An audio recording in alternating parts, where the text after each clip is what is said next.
Les amis, on est en 2023 et je me suis posé une question. Est-ce qu'on peut vraiment voyager, faire un gros trajet en véhicule électrique sans planificateur d'autonomie? Et surtout sans avoir peur de tomber en panne justement sans l'aide du planificateur. Et bien c'est la question que je me suis posée. On va la répondre aujourd'hui dans cette vidéo qui est d'ailleurs sponsorisée par l'application N-Charge. On en parlera un petit peu après lors de mon premier arrêt recharge. Donc voilà, la question qu'on se pose aujourd'hui, c'est de faire un long trajet en véhicule électrique mais à l'arrache, sans aide, comme si on était en véhicule thermique. Quel est mon trajet? Donc je me situe ici aujourd'hui en Bourgogne. Je vais rejoindre Dunkerque, donc avec ce magnifique BMW iX que j'ai juste à côté de moi. Donc gros trajet avec un véhicule forcément qui va bien aider, hein. On est ici sur un véhicule qui a une batterie de 110 kWh, véhicule luxueux, on peut le dire, avec un moteur de 523 chevaux, version X-Drive 50. Donc c'est vraiment pas mal. On devrait normalement pas trop avoir peur de l'autonomie. Lorsque je serai à 20% de batterie environ, je vais chercher une borne de recharge, mais uniquement via les panneaux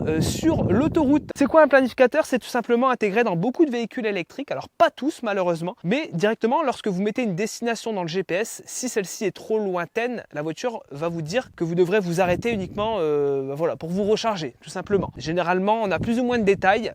Sur certaines voitures, elle vous dit ok, vous allez arriver avec tant de pourcents, vous allez devoir recharger pendant combien de temps. Mais voilà, la voiture détaille le trajet en rajoutant forcément les temps de recharge, puisque forcément il y a des arrêts recharge.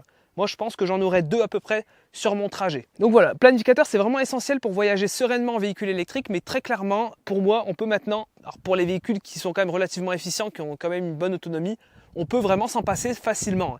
Il y a des aires de recharge un petit peu partout, donc très clairement, c'est ce qu'on va vérifier aujourd'hui. Ça se trouve, ça va être une horreur, hein, mais je pense que ça va plutôt bien se passer. On va bien sûr tester la voiture sur long trajet et voir un petit peu tous les raffinements qu'on a à bord d'une voiture comme celle-ci. Une voiture à plus de 130 000 € quand même, on est dans du raffinement extrême, hein. C'est vraiment un énorme privilège de pouvoir essayer une voiture comme celle-ci sur la chaîne. D'ailleurs, si vous voulez encore des vidéos comme celle-ci, n'hésitez surtout pas à vous abonner. C'est très très important et à suivre l'ensemble de mes réseaux. Tout est en description. Bon, je vous emmène avec moi donc dimanche matin pour le départ avec ce BMW iX. C'est parti! Bon les amis, c'est parti. Nous sommes donc au départ. On est dimanche matin. Je vais donc remonter sur Dunkerque. Il y a tout simplement 623 km au total. Je vais m'arrêter à Paris entre deux. Donc on fait une première étape ici jusqu'à Paris donc de 323 km. Et ensuite une deuxième étape de Paris jusqu'à Dunkerque de 300 km d'autoroute. Ici, il y aura un petit morceau de route départementale. Là, il y a 100 km de route départementale, plus d'1 heure de route donc sur le réseau secondaire pour rejoindre l'autoroute A6. Ça va nous permettre de voir un petit peu ce que ça donne, de relever les consos qui sont en tout cas pas trop dégueulasses sur là, la première partie de mon trajet. Quand je suis venu jusqu'ici, j'ai eu des consos vraiment très très propres, donc on va voir si ça se confirme ici. Voilà, je passe par Google Maps tout simplement, voilà, pas de triche. Je n'ai pas du tout regardé le trajet avec le planificateur, donc je ne sais pas du tout où est-ce que je dois m'arrêter. Ici, j'ai 73% de batterie, donc voilà, encore une petite contrainte supplémentaire, je pars pas à 100% et la voiture m'annonce 405 km d'autonomie avec ce pourcentage de batterie là. Donc voilà, je vais rouler en conditions normales, je fais comme si j'avais un véhicule thermique et on va donc voir aussi ce que ça donne. On fera bien sûr aussi différents points pour parler du confort et des aides à la conduite de cette voiture qui est vraiment fabuleuse. Bon les amis, du coup là je suis dans les petites routes, c'est vachement sympa, ce qui me permet de vous dire que ce véhicule n'est pas du tout sportif. Alors même si on a des 523 chevaux, c'est dynamique, mais alors vraiment c'est un peu bateau, c'est gros, c'est lourd, on est à 2,5 tonnes. Donc voilà, ça s'écrase un peu dans les virages, faut faire attention, entre guillemets, on roule confort avec cette voiture, on roule tranquille. Mais vous le voyez par contre, c'est un vrai délice à rouler, c'est très confort.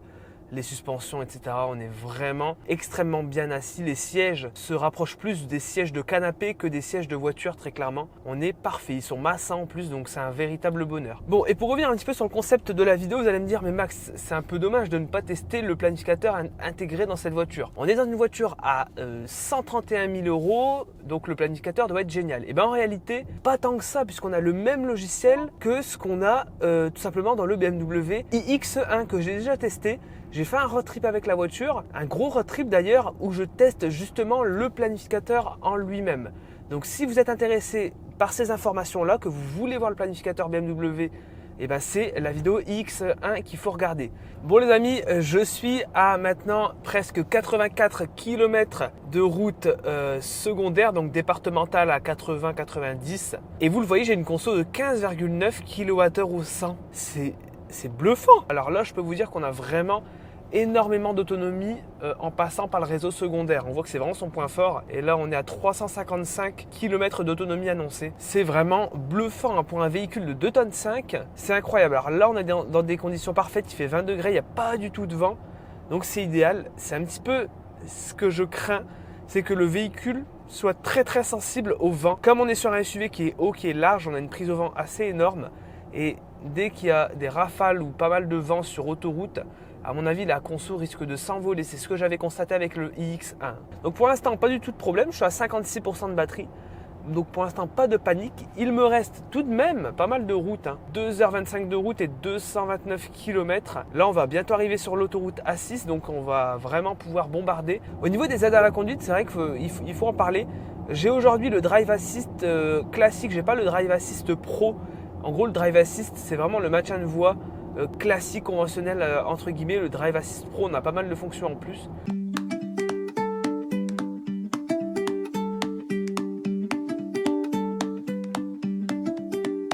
Donc ici, c'est déjà excellent. Je l'avais testé dans le iX1, je vous invite à regarder ma vidéo. Ça marche très très bien, même sur les routes secondaires comme ici.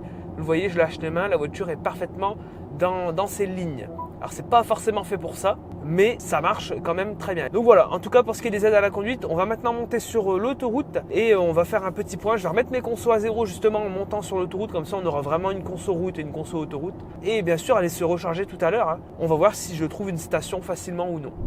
Les amis, chose super intéressante, je viens donc d'arriver sur l'autoroute, j'ai parcouru 41 km et là je viens tout juste de dépasser une station service avec une aire de recharge Engie. Donc en théorie, j'aurais pu me recharger. Là je suis à 45% de batterie, donc pas de panique, hein. On est sur un véhicule qui a une batterie gigantesque.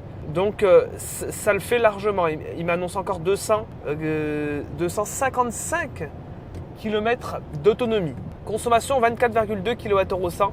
C'est un peu plus élevé qu'à l'aller. Il y a un petit peu plus de vent, on le ressent. Je suis à 132 compteurs, donc 130 réels. Là, vous voyez, je ne blague pas. Voilà, là je roule vraiment comme quelqu'un de pressé entre guillemets, comme quelqu'un en BMW. En réalité, toujours pressé. Mais chose très importante, alors vous allez devoir me croire sur parole parce que forcément, j'ai pas eu le temps de filmer. Je viens de dépasser l'aire et il y avait un panneau juste avant l'aire. Alors déjà, l'aire, la station-service était indiquée donc 20 km et 10 km avant par deux panneaux sur le côté. Avec, on avait un petit panneau recharge voiture électrique. J'étais sûr que sur cette aire, il y avait une station de recharge. Et en fin de compte, juste après, il y avait un panneau avec recharge pour véhicule électrique 44 km. Donc je sais que la prochaine station où je pourrais me recharger se situe à 44 km d'ici. Donc voilà, je vais voir si je m'arrête ou non. Pour l'instant, rien qu'avec la signalisation sur l'autoroute A6 en tout cas, pour l'instant ça se passe vraiment super bien. Et si même j'avais une batterie plus petite, je réduirais à la limite ma vitesse. Là je suis à 130 donc je consomme quand même pas mal. Mais voilà, donc ça se passe plutôt bien. Et bon je vais m'arrêter sur la station de recharge. Je ne sais pas l'opérateur de cette station, mais on s'y retrouve là-bas.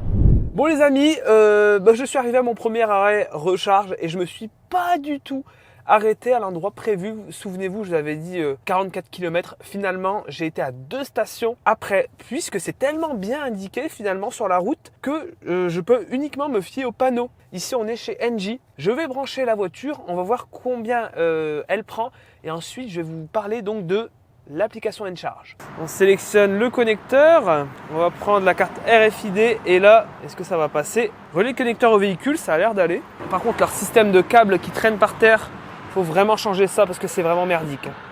Hop, ici c'est branché et là c'est parti. Donc je suis à 20% de batterie, ce qui est plutôt correct. J'aurais pu encore rouler, mais comme là c'est l'heure du midi, je vais en profiter pour manger. Ici, j'ai pas lancé le préconditionnement puisque j'ai fait un usage autoroutier à 130. Donc en théorie, la batterie est dans de plutôt bonnes conditions. Et vous le voyez, on prend 148 kW, ce qui est pas dégueulasse. Mais comme la batterie fait 110 kWh, ça va prendre quand même une demi-heure à mon avis pour arriver à 80-90%. Bon les amis, je suis à bord du iX pendant la recharge pour vous présenter l'application Encharge. Puisque oui, Encharge m'accompagne sur ce road trip. Alors globalement, pour représenter l'application Encharge, à quoi elle consiste, elle permet tout simplement de faire des économies et aussi d'améliorer le réseau durant vos trajets, durant vos recharges. Elle permet aussi de faire passer le temps pour les recharges qui peuvent être parfois un peu longues. la principale fonctionnalité de l'application, c'est les défis. Vous pouvez réaliser des défis durant votre recharge ou même pas forcément durant votre recharge. Il suffit que vous passiez devant une station, vous pouvez prendre juste 1 minute pour faire un petit check de celle-ci. Le but étant de faire remonter les problèmes ou alors faire juste un petit débrief de votre expérience pour les autres utilisateurs. Et vous, en échange des défis que vous réalisez dans l'application, vous gagnez des points et des kilomètres dans l'application que vous allez pouvoir échanger par la suite contre des bons d'achat Amazon. Vous pouvez aller sur Booking, donc échanger tout ça contre simplement de l'argent, des coupons de réduction qui vont vous permettre de réaliser des économies sur vos prochains achats. Vous pouvez aussi faire des petits checks directement de la station, mettre des photos, elle est accessible si le prix est intéressant. Enfin voilà, les potentiels problèmes aussi qu'on peut rencontrer. Et ça permet encore une fois d'améliorer le réseau et ça c'est vraiment cool. Moi je vais vous parler des nouvelles fonctionnalités de l'application. C'est plutôt intéressant. Vous allez voir qu'on a déjà l'ajout de nouveaux points de charge. L'application grossit vraiment de plus en plus et on a de plus en plus de points de charge maintenant présents dans l'application. On a aussi plus de 1000 nouveaux défis chez 3 différents opérateurs, Freshmile, eBorn et Shell Recharge. Donc 1000 nouveaux défis qui peuvent vous permettre de gagner jusqu'à 10 km supplémentaires dans l'application. On peut aussi réaliser des défis sans forcément se recharger. Et pour ne pas louper tous ces nouveaux défis, vous avez une petite fonction dans l'application qui vous envoie une notification quand un défi est disponible autour de vous. Et dernière fonctionnalité qui est vraiment plutôt intéressante et vraiment originale pour le coup, c'est qu'on peut tweeter directement depuis l'application. Vous avez fait un check-in, vous pouvez directement le tweeter. Donc voilà, je vous invite vraiment à tester l'application Encharge. Tous les liens sont en description de la vidéo. Encore merci à eux pour m'accompagner lors de ce road trip et nous on continue avec la suite. Ben voilà, comment ça se passe la recharge? Ça se passe extrêmement bien les amis. Je suis à 86% de batterie maintenant. Vous le voyez, on a 68 kW de puissance pour 86% de batterie, ce qui n'est pas dégueulasse, mais sachant que la batterie est absolument gigantesque sur cette voiture, c'est encore normal qu'on prenne pas mal de puissance. On va couper la recharge et on va tout simplement continuer la route. Je fais un petit arrêt dans Paris et ensuite je continue vers Dunkerque, sachant que j'ai 300 km encore d'autoroute. Pareil, pas de planificateur, sachant que je connais un petit peu du coup forcément le trajet Paris-Dunkerque. Je sais qu'il y a des stations, je sais que je ne peux pas être dans la merde entre guillemets. Donc on va aviser au moment venu, mais ça se trouve je vais même pouvoir rentrer d'une traite parce qu'on m'annonce 417 km d'autonomie et ça a l'air plutôt fiable. Et encore une fois, le temps est plutôt très très bon aujourd'hui. Donc écoutez, c'est plutôt positif. On va couper la recharge, on va voir un petit peu le débrief de la borne. Donc voilà le débrief. On a tout simplement rechargé presque 80 kWh dans la batterie, ce qui fait quand même bien plus de 300 km d'autonomie. Et la recharge a duré 43 minutes. Alors sachant que j'ai eu le temps de manger pendant ce temps-là, donc je n'ai absolument pas du tout attendu la voiture. Pour moi, dans tous les cas, j'aurais fait cet arrêt même en thermique. Donc on va couper la recharge. Le prix, bien entendu, de la recharge, je l'affiche directement sur la vidéo. Ça vous donnera une idée aussi du coût du trajet, globalement, de ce que ça donne. Encore le petit débrief ici. On a dépassé donc les 80 kWh de batterie, terminé. On peut donc débrancher. Il me reste 1h12 de route et 72 km, donc ça risque de bouchonner un peu. Mais c'est pas grave puisqu'on a l'assistance de conduite automatique dans les bouchons, donc pas de problème du tout ici. Bon les amis, nouveau point sous ce temps absolument terrible. On a de la pluie, donc ça permettra de voir les consommations. Globalement, je viens de sortir de l'enfer parisien. On va faire un petit point au niveau du trajet, tout simplement, pour voir un petit peu où ça en est. D'ailleurs, un petit peu regarder l'accélération.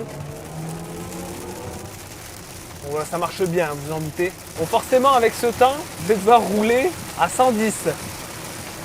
Le temps est terrible. Je vous reprends tout à l'heure. Trop compliqué là. Bon, c'est bon, la pluie est passée. Je vous reprends pour dire enfin ce que je voulais dire à la base. C'est-à-dire que voilà, je suis sorti donc de Paris et il me reste encore donc bien plus de 250 km. Je vise la station Unity qui se situe donc entre Lille et Dunkerque, qui se situe donc à 216 km et 2 heures de route d'ici. À savoir qu'il me reste 68% de batterie, je roule à 130 et 355 km d'autonomie. On va voir si on arrive à viser cette station. Ça serait quand même bluffant de le faire en 2 arrêts, très clairement. On voit que c'est quand même excellent. Même au niveau de l'efficience, regardez, 22,9, c'est pas trop dégueulasse. Et si je roulais à 120, puisque en temps normal je roule à 120, on aurait des consos qui seraient encore plus faibles. Donc très clairement c'est une bonne surprise ce iX. Très clairement aussi au niveau du confort, on voit les aides à la conduite, c'est un bonheur. Regardez un petit peu les aides à la conduite là-dessus, le volant, etc. Tout fonctionne parfaitement bien. La voiture nous demande parfois de remettre la main, mais il suffit juste d'appuyer. En fin de compte c'est un volant capacitif, hein, donc...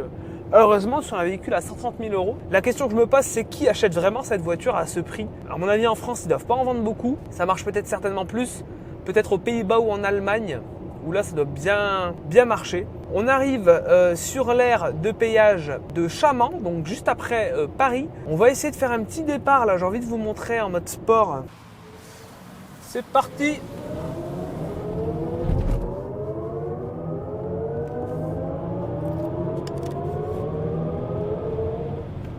Mais vous le voyez, c'est très très dynamique et franchement on s'éclate.